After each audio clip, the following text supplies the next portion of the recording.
Dalam kehidupan sehari-hari, politik tidak pernah berdiri sendiri. Ia selalu melekat pada dinamika sosial, cara masyarakat berinteraksi, hingga bagaimana kelompok-kelompok kecil membangun kekuasaan. Noam Chomsky melalui karyanya The Spectacular Achievement of Propaganda dan Politik Kuasa Media menunjukkan bahwa media bukan sekedar penyampai informasi, tetapi mesin produksi realitas. Apa yang dianggap benar, penting, atau berbahaya oleh publik seringkali merupakan hasil kerja ruang redaksi, bukan refleksi objektif dari fakta. Chomsky menjelaskan bagaimana pemerintah-pemerintah besar seperti rezim Adolf Hitler, pemerintah Woodrow Wilson, hingga Imperial komit pada Perang Dunia Pertama dan Kedua memanfaatkan media secara penuh sebagai instrumen propaganda. Mereka membangun opini, menggeser persepsi publik, bahkan mampu mengubah masyarakat anti perang menjadi pemuja perang hanya dengan manipulasi pesan yang konsisten dan masif. Dari sinilah muncul konsep rekayasa opini di mana industri humas dan propaganda berfungsi bukan untuk mengedukasi publik, tetapi untuk mengarahkan publik agar menerima agenda elit. Dalam kerangka Chomsky, demokrasi pun dapat diredefinisikan oleh kekuatan yang menguasai media. Ketika partisipasi masyarakat terlalu aktif, elit politik menganggapnya sebagai masalah demokrasi, bukan sebuah kekuatan rakyat. Inilah akar dari apa yang disebut Vietnam Syndrome, yaitu kondisi ketika negara harus menumbuhkan kebudayaan kekerasan, glorifikasi perang, dan penciptaan musuh imajiner untuk mempertahankan legitimasi ekspansi kekuasaan. Chomsky menggambarkan bahwa negara modern kerap menciptakan parade of enemies, musuh-musuh baru setiap kali musuh lama sudah tak relevan lagi. Contohnya terlihat dalam hubungan Amerika Serikat Irak. Saddam Hussein pernah menjadi sekutu lalu berubah menjadi musuh, semata-mata karena kepentingan geopolitik Washington shifting.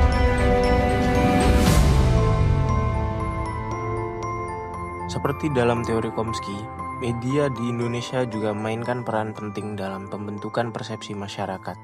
Pemilik media besar adalah tokoh politik atau pebisnis yang berafiliasi politik. Isu tertentu mendapat sorotan besar, sementara isu lain nyaris tak terlihat. Bukan karena tidak penting, melainkan karena tidak diinginkan untuk terlihat. Pemberitaan tentang korupsi, pengamanan sumber daya, atau konflik politik tertentu sering berfluktuasi mengikuti arah angin politik pemilik media. Menurut Chomsky, realitas sosial yang seperti itu yang terlihat publik adalah realitas yang telah difilter oleh kepentingan redaksi. Sejalan dengan gagasan Chomsky bahwa propaganda membentuk citra yang menunjukkan Indonesia juga mengalami era politik citra yang sangat kuat. Penggunaan media untuk menunjukkan figur tertentu sebagai pemimpin tegas, rakyat, religius, atau visioner. Fenomena spin doctoring, drama politik, dan narasi heroisme dibangun melalui framing media. Opini publik diarahkan untuk mengetahui kebijakan tetapi dengan narasi visual. Opini masyarakat dapat berubah drastis berdasarkan pemberitaan yang digulirkan secara sistematis.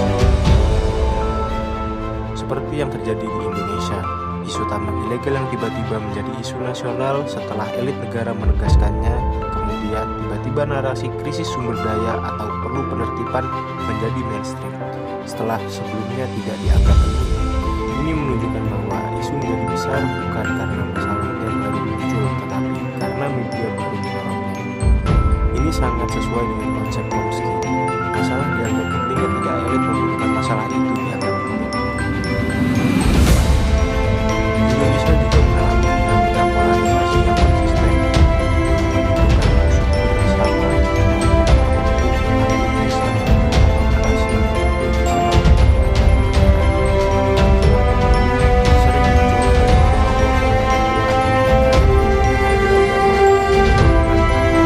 mencerminkan para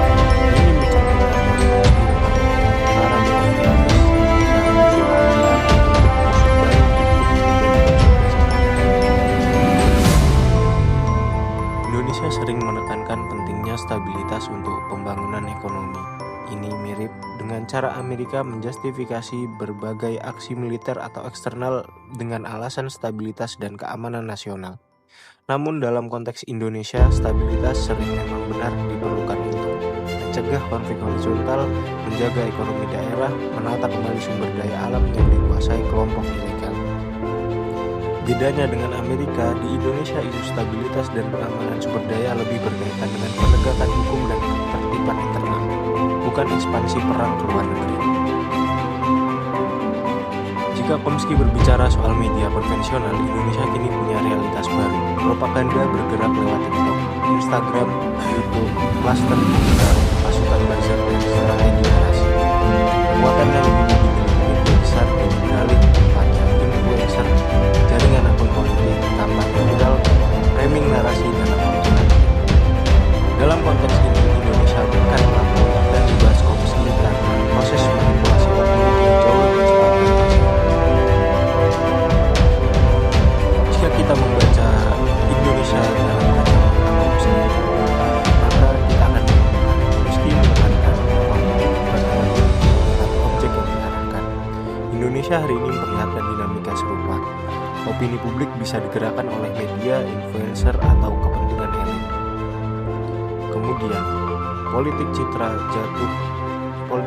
jauh lebih dominan daripada politik gagasan. Indonesia tidak berbeda dengan negara lain. Visual, narasi, dan framing lebih menentukan elektabilitas dibanding argumentasi kebijakan. Musuh bersama dan polarisasi tetap digunakan untuk konsolidasi politik dan isu tanpa pilihan. Narasi ancaman digunakan untuk menciptakan sense of urgency.